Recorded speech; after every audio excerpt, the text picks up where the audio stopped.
Happy Friday, everybody. Brian Terrian from the Disability Digest with our Friday Live. Hi to Bobby from Florida, Effie, Kentucky, Corey, Colorado, Sherry, Kentucky.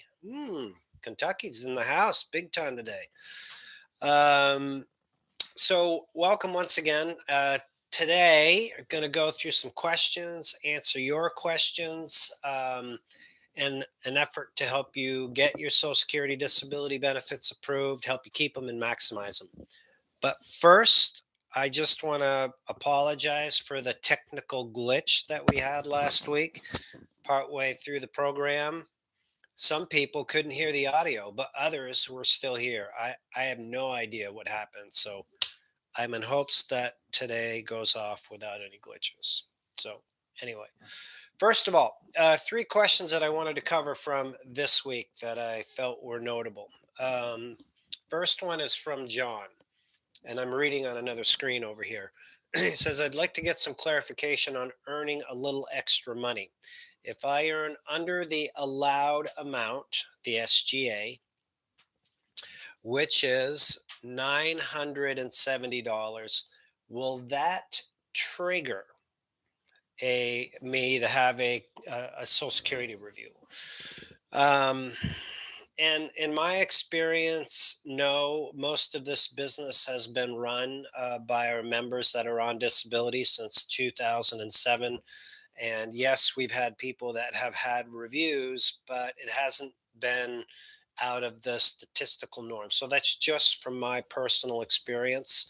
I mean, at the end of the day, the second part of this question is, well, I'll get onto that in a minute. But if you are, when you're on Social Security disability, you're not able to work full time. That is what you have proven. That's the argument.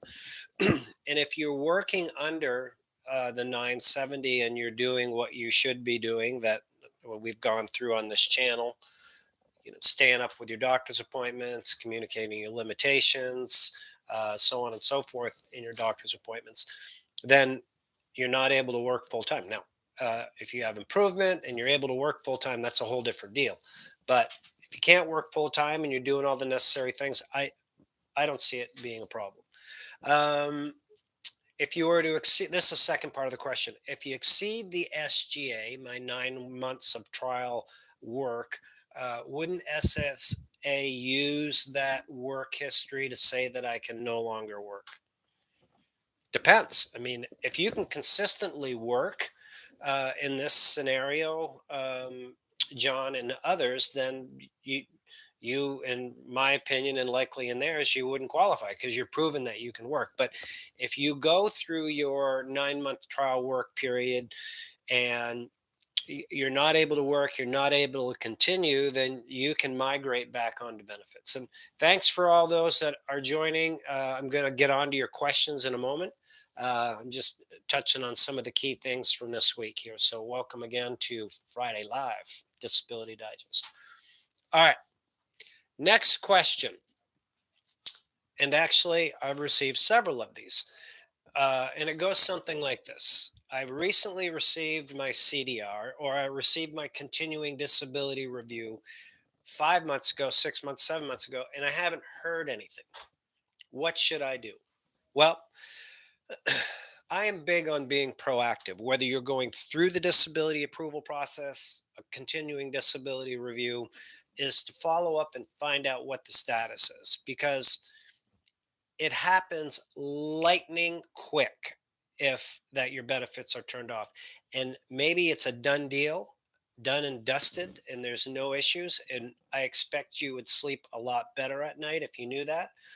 Um, Rather than find out that there was something that's missing and something went wrong and they couldn't get in touch with you. So I definitely be proactive. If you're going through a review, I'd make it part of your job to follow up on a consistent periodic basis every couple weeks at the, you know, at the, at the least, um, to find out what the status is, if they need anything.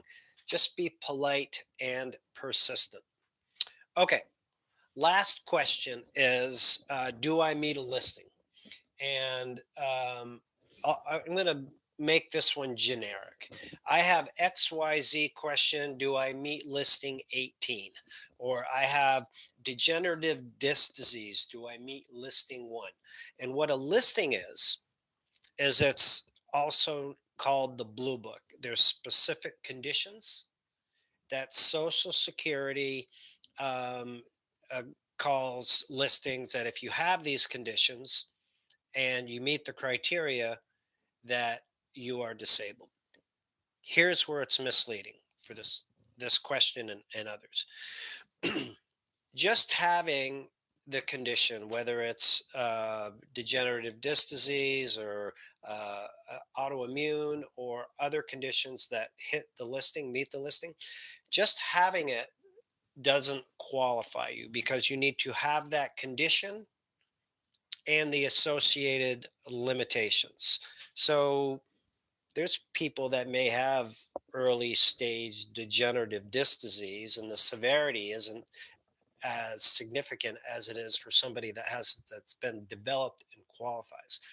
So if you're looking at the listings and you've found your way to that through, I don't do much work on it here, but if you find it online, you need to really drill down into the limitations and the treatment that's involved. And that's going to give you a better idea if you do indeed meet a listing. Hope that's helpful. Okay, so welcome once again, everybody, here at the Disability Digest. I'm going to get on to your questions in a moment. We do these live events here to help you understand different aspects of the disability world so that you can get your benefits approved faster, keep your benefits, and maximize your benefits. So if you're new here, encourage you to subscribe, ring the bell so you get notifications for all our other work. And of course, if you're not a member, we invite you to join us so you can get a customized approach to your disability needs, whether that's starting to get your benefits or keeping them or maximizing them. So, no charge for a membership. We take everything we know, we pack it into a customized approach, and boom, put you on your way. All right. So, let's go on to the questions. And I know last week I missed some questions and some people were irate with me. I'm trying to get better at this, but if I answer a question, a new one comes in. Point is, sometimes I miss them. So you can send your questions, to support at the Disability Digest, or put them in the comments below this. And if we don't hit it, okay. All right. What about Bob? I believe you were here last week and you just got approved, and you write you need many attorneys, elder care, estate care, etc., etc. I don't know if there's really a question here, but my comment would be to prioritize, and, you know, one thing at a time, whatever pace you can handle. It's overwhelming, it sounds like, for you. So just slow it down and do that. A lot of these things we don't work on: elder care, estate lawyers. It sounds like you've got a lot going on for sure. So, okay. I have my first medical exam coming up tomorrow. What can I expect? These medical exams are really important. I think there's somebody else here that has one, Corey, as well. So, let's spend some time on this. Your medical exam is, when you're going through the disability approval process, about 70% of the people go for these. And it's Social Security pays a doctor, like not much money, to evaluate you and your medical records to confirm or provide their opinion if you are disabled.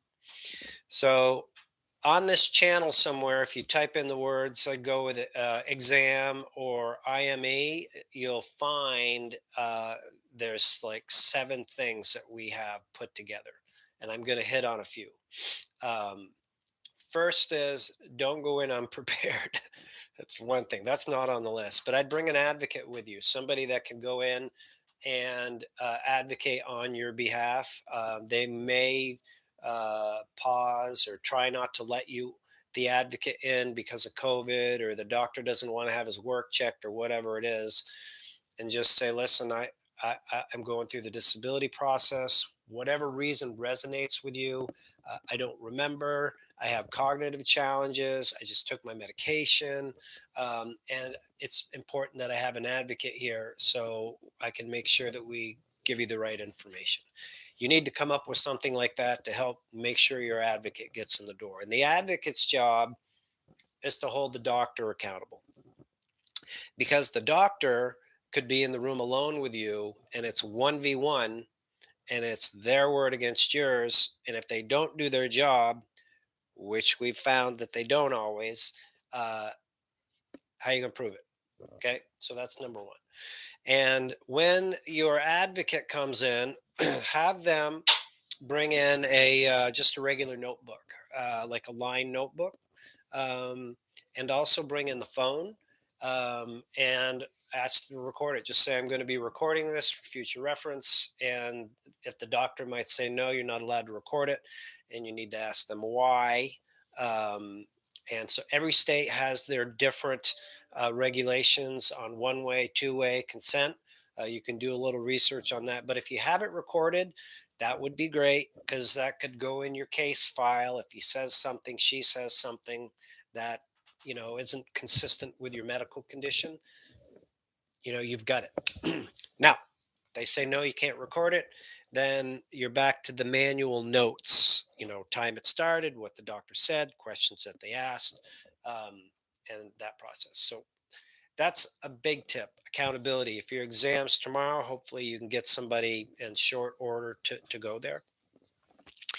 The other thing too is, bring in your medical records. If you don't have them, and it's short between now and tomorrow, you might not be able to get them. But anybody else that's out there, um, what you want to do is bring in your medical records, even in a printed format or on disk or a thumb drive, and say, this is all of my medical history. I want to make sure that when you evaluate me, you are familiar with what's gone on with me in its entirety. Because if you don't have those, the doctor may or may not have your medical records. And listen, for those of you that are approved, this strategy still applies, because you might be subject in an evaluation process for a continuing disability review. So don't fall asleep on me. Take note. All right. So those are some tips on your independent medical exam. Um, just going down through the other one. Um, all right. So we have a comment here that somebody's, oh, this is Corey, is at 62% of the completion in the My SSA account.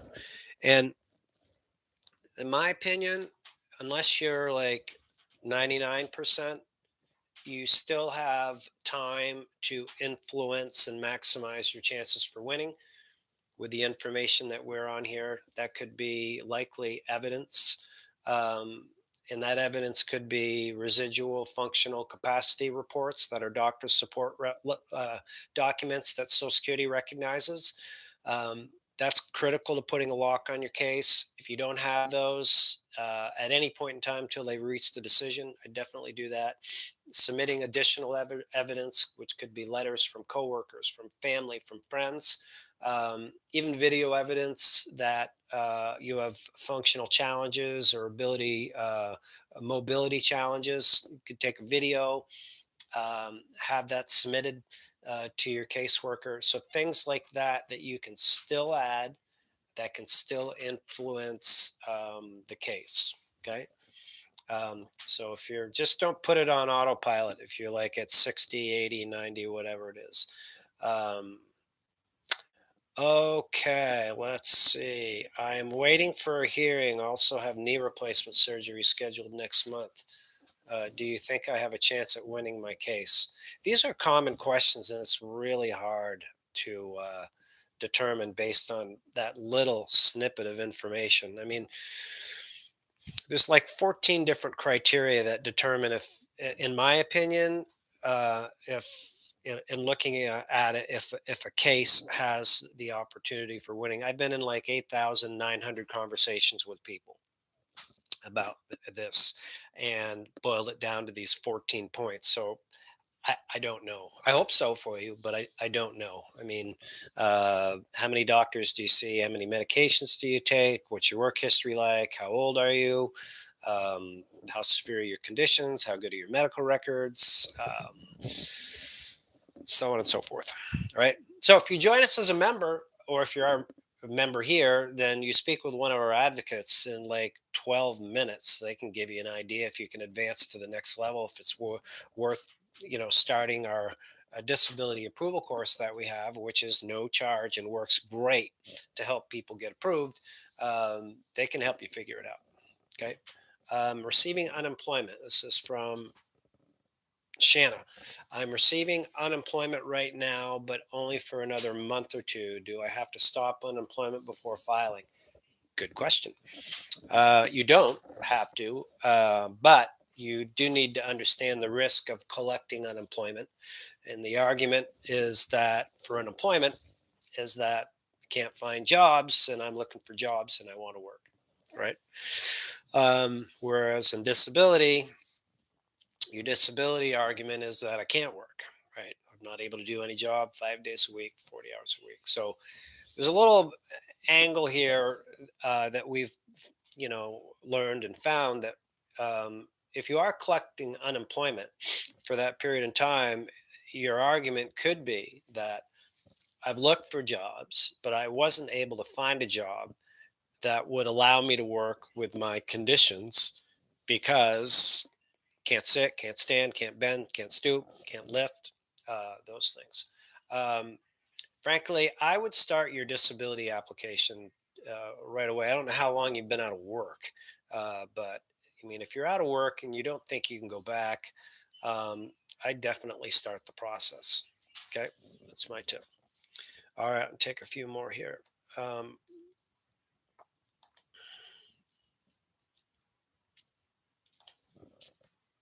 okay. Got my approval letter last week. Yes. Check online, no medical review. Okay. So I believe if you have your approval letter that you're approved, it says online that there is the non medical review. That could be that they're looking to confirm that you have enough um, credits to qualify for your disability check. As a general rule, you would have worked 50% or more of the last 10 years. But if you have the approval letter, the hard part's done. So that's encouraging. Um, Okay, here's one from Lisa. Have had three back surgeries, a stroke, still denied at reconsideration. Is this normal? Hmm, I don't know about normal. Let's for the reconsideration. Um, I'll address it this way. If you're going through the disability approval process and you're doing this on your own, um, the national average is like a 32% chance at the initial application. Um, and then if you get denied there, the reconsideration is like a dismal approval. It's 11.7% nationally. So it's not high. So I wouldn't frankly be discouraged that you were not approved at the reconsideration. The majority of cases nationally get approved at hearing.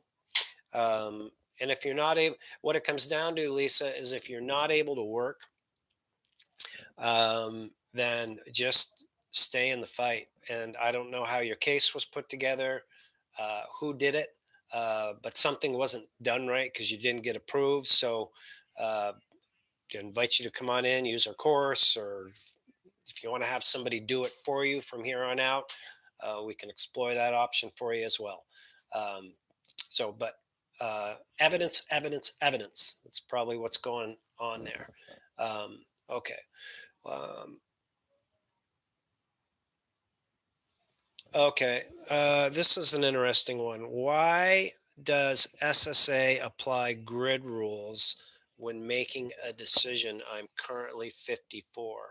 So the grid rules are categories of cases that are either approved or denied.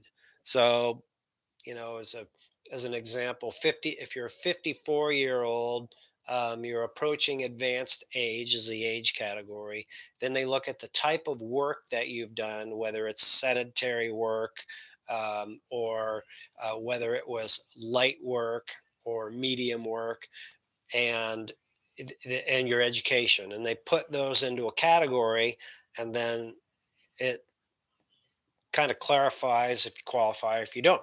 There's also another one in there for English literacy. Why they do it, I don't know why they do it, but uh, that's the purpose of that is to provide clarity. So if you're a 54-year-old and you're going in front of a judge, and your disability attorney can argue a listing, can say this individual is this old, with this type of work, with this education, and qualifies because of that reason.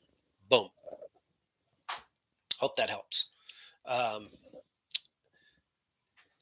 all right, how can I get a copy of my approval letter? Look in your SSA account, or you have to call Social Security. It's the only two ways I know. Or your disability attorney if you had one. They might have a copy. Um, okay.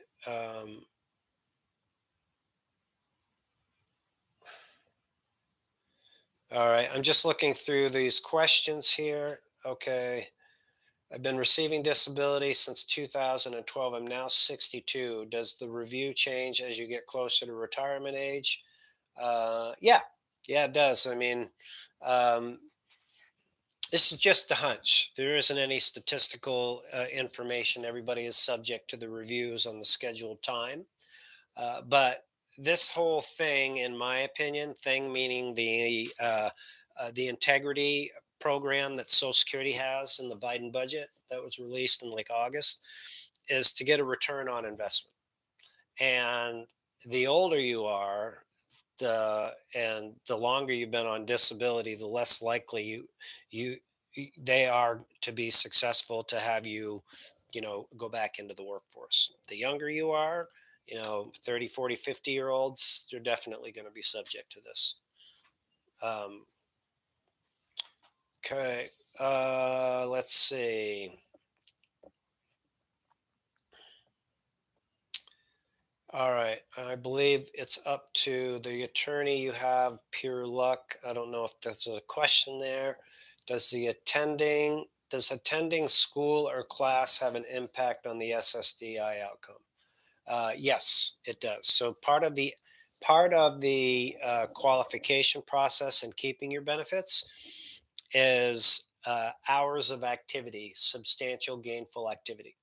The other part is the earnings. So if you're going to school and you're engaged in something, like taking classes, then that can be considered as substantial gainful activity. If you're over 20 hours a week, then it would be considered over the limit. It's like working. Um, okay.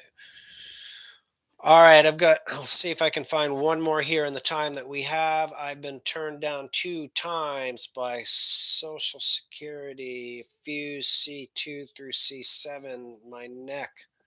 I don't understand. I mean, if you've got, here's the point. This individual has got what appears to be glaringly apparent, obvious structural issues. This is Michelle. Um, and the difference with a situation like Michelle's versus somebody that has, I'd say, self-reported conditions like autoimmune condition, lupus, or maybe MS, or they have psychological, mental limitations from depression, anxiety, PTSD. Those are self-reported. Those are more difficult to prove because you need to prove the treatment, the limitations, and that. But if there are scans, MRIs on these C2 through C7 that show what's been done, I mean, that's pretty obvious. So it seems to me either the severity is not severe enough, uh, or the imaging is not in your file, or the imaging maybe been in your it was in your file, but it wasn't clearly communicated to Social Security. Tough to speculate, but it sure sounds like, based on what you have there, Michelle, you should be able to, right the ship and get your case approved. So, um, all right, folks, I'm going to wrap up. A few things I want to mention in closing. One is we've been collecting um, resources to release for medications for people that are subject to uh, still paying for meds, even if you're on your Medicare Advantage plan. Oftentimes, you have to pay for those tier 3, 4, 5. So we have solutions for that we've partnered with companies. Treatment options for people that are going through the approval process. We have that.